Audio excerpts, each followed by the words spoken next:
కాకతీయ దేవాలయపు ద్వార శాఖ. ఈ శాఖ మీద ఇటువైపు మనకు మణిపట్టికలు కనబడుతున్నాయి, వరుసగా మణిపట్టికలు. తర్వాత ఈ కార్నర్ పీస్ అన్ని లతలు, తీవలు, పువ్వులు అలంకరించినటువంటివి. ఇది ద్వారశాఖకు ఉండే స్తంభిక. దీని మీద పట్టికలు, ముత్యాల సరులు, పట్టకాలు, ఇక డిజైన్ ఉన్నటువంటిది. కింద ఇది సింహం, ఇది ఏనుగు, అంటే ఇది గజకేసరి.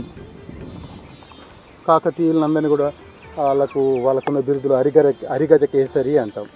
కానీ ఇక్కడ ఈ మోటివ్, ఈ సింహము ఏనుగును చెక్కడం అనేది అనేక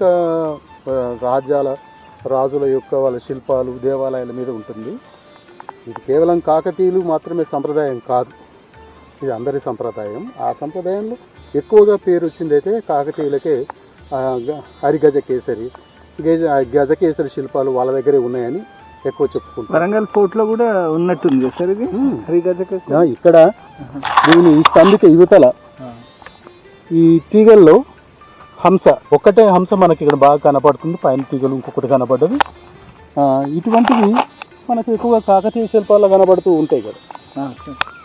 ఈ హంస అనేది మనం రాష్ట్రకూట్ల కాలం నుంచి కాకతీయుల దాకా చూస్తే కాకతీయుల హంస చాలా అందంగా చక్కటి శిల్పం కనబడుతుంది.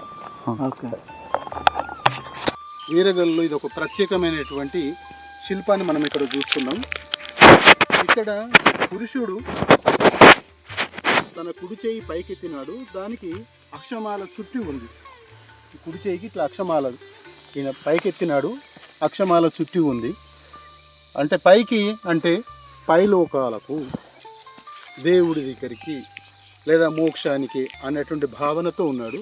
కానీ కిరీటం ఉంది, చెవులకు జూకాలు ఉన్నాయి, మెడలో కంటిక ఉంది, నడుముకు పట్టెం ఉంది, కింద ఆయనకు కింది దాకా కూడా ఆ వీరకాశ లాంటిది ఉంది. కంఠాభరణాలు కూడా, కంఠాభరణం ఉంది. కంఠాభరణం ఇందాక చెప్పింది కంటే, ఇది కంటిక. ఇక్కడ కింద చేతిలో కమండలం ఉంది. ఇక్కడ ఈమె చేతిలో కూడా, స్త్రీ చేతిలో కమండలం ఉంది. ఈమె పై చేతిలో ఇది చామరం, విసనకర్ర. ఈ స్త్రీకి కూడా కిరీటం ఉంది. ఈమె కూడా మెడలో హార గ్రైవేకాలు ఉన్నాయి, మేఖల ఉంది, కాళ్ళ కడియాలు ఉన్నాయి. ఈ శిల్పాన్ని మనం చూసినప్పుడు ఆ భర్త మోక్షం కోరి ప్రాణం వదిలేస్తే అతనితో పాటు కూడా ప్రాణం ఇచ్చిన స్త్రీ అతని భార్య. ఇది సతీశిల. స్టైల్ని బట్టి చూస్తే 15-16 శతాబ్దాలు. 15-16 శతాబ్దం అంటే అది కాకతీయ దానికి దీనికి ఎట్లా నాచుతారు? నాచుతారు కదా.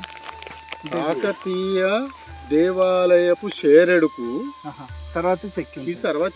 అది విరిగిపోయి పడి ఉన్న దానికి వీళ్ళు ఈ శిలను సతీశిలను చెక్కడానికి వాడుకున్నారు.